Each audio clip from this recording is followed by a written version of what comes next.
जय माता दी। ओम नमः शिवाय।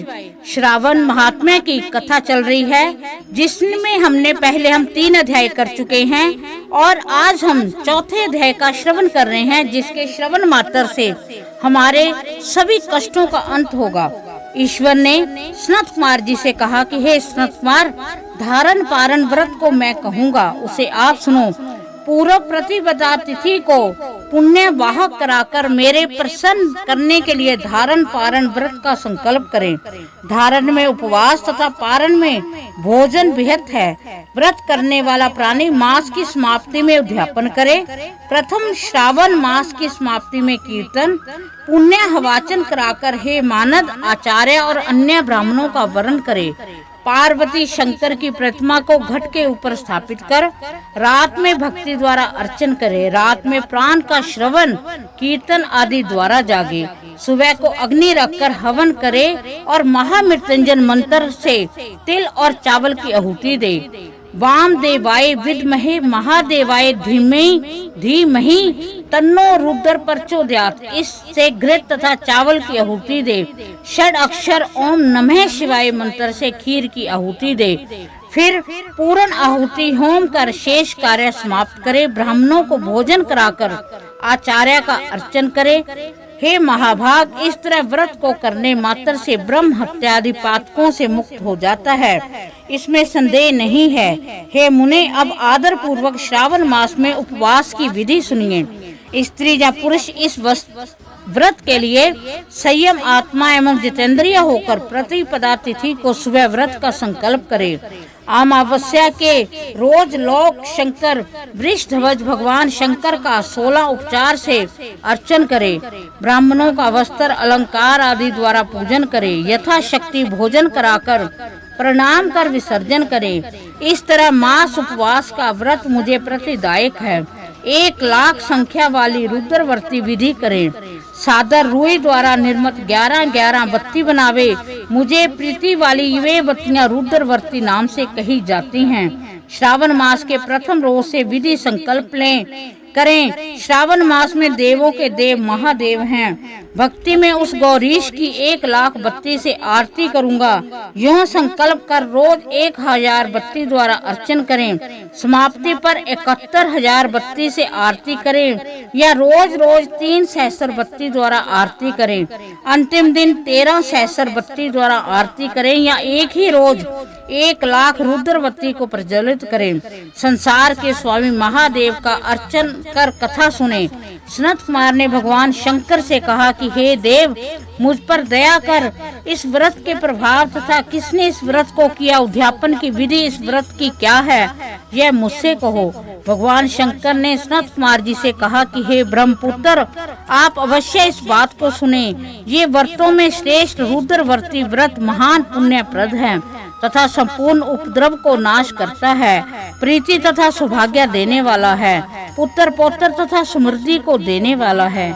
ये भगवान शंकर को अत्यंत प्रिय और उत्तम शिवलोक को देने वाला है। इसकी एक पुरातन कथा कहते हैं। क्षिप्रा नदी के सुंदर तट के किनारे रमणीक उज्जैनी नाम की पुरी हुई है। उस पुरी में सुगंधा नाम वाली बहुत सुंदर वैश्या थी।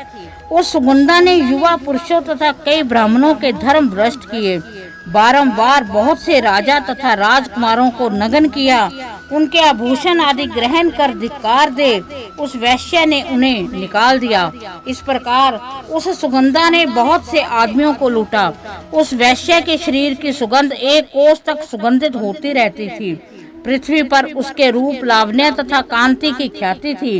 नाचू कार्य में रंभा आदि देवगणाओं का अपमान करती थी।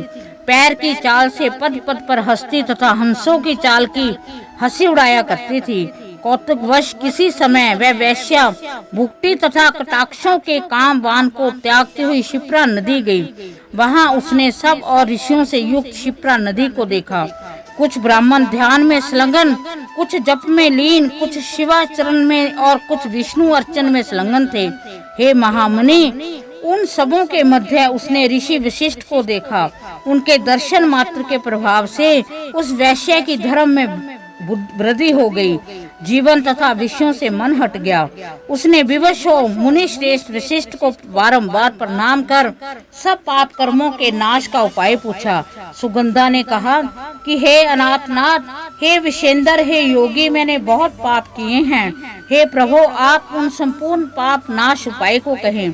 ईश्वर सनत कुमार जी से बोले कि हे दीन वत्सल वशिष्ठ मुनि ने उस वैश्य की वाणी को श्रवण कर उस वैश्य से कहा, हे भद्रे, एकाग्रजित होकर सुनो। तेरे पापों का नाश जिस पुण्य से हटेगा वह सब मैं तुझे कहता हूँ। हे भद्रे, त्रिलोक्य प्रसिद्ध वाराणसी में जाकर उस दुर्लभ व्रत को करो। हे भद्रे, रुद्रवर्ती व्रत महान पुण्य देने वाला है, शिव प्रीति कारक है। हे भद्रे, इस व्रत को करने मात्र से तेरी उत्तम गति होगी। भगवान शंकर ने सनत कुमार से कहा। यूं सारी बुद्धि सुनकर वह खजाना, नौकर और मित्रों को साथ लेकर काशीपुरी गई। वहां पर वशिष्ठ जी के आदेश अनुसार व्रत किया। वह वैश्या 5 भौतिक देह के सहित भगवान शंकर के शरीर में विलय हो गई। जो स्त्री इस दुर्लभ व्रत को करती है वह जो वस्तु की इच्छा करती है उसे वह निश्चित ही मिलती है। हे सुव्रत मणि के व्यक्तियों के व्रत करने मात्र से स्त्री मेरे अर्ध आसन की हिस्सेदार होती है। वह स्त्री महा प्रलयांत तक मेरी प्रिया होकर निवास करती है। व्रत पूर्ति के लिए इसकी व्रतोद्धापन विधि भी कहूँगा। पार्वती के सहित शंकर की प्रतिमा चांदी निर्मित हो, विधि द्वारा अर्चन कर रात में जागे, प्रातः काल सुविधि नदी में स्नान करें, भक्ति द्वारा आचार्य का वर्ण करें तथा 11 ब्राह्मणों को घी पायस एवं विलव होम करें। रुद्र सूक्त, रुद्र गायत्री या मूल मंत्र से होम करें। पूर्ण आहुति कर आचार्य आदि की पूजा कर 11 सप्तनीक श्रेष्ठ ब्राह्मणों को भोजन कराएं। इस तरह जो स्त्री व्रत करती है वह संपूर्ण पापों से रहित हो जाती है। इस प्रकार श्रावण महात्म्य के 4थे अध्याय का समापन होता है। हमने इस अध्याय में क्या पढ़ा कि हमारी इस व्रत की विधि क्या है और इसको करने वाली जो उज्जैन नगर में सुगंधा नामक वैश्या थी उसको कैसे पापों से मुक्ति मिली। तो इसी के साथ हम आपको अगले अध्याय में 5वां अध्याय श्रवण करते हुए नेक्स्ट उसमें मिलेंगे। ओम नमः शिवाय।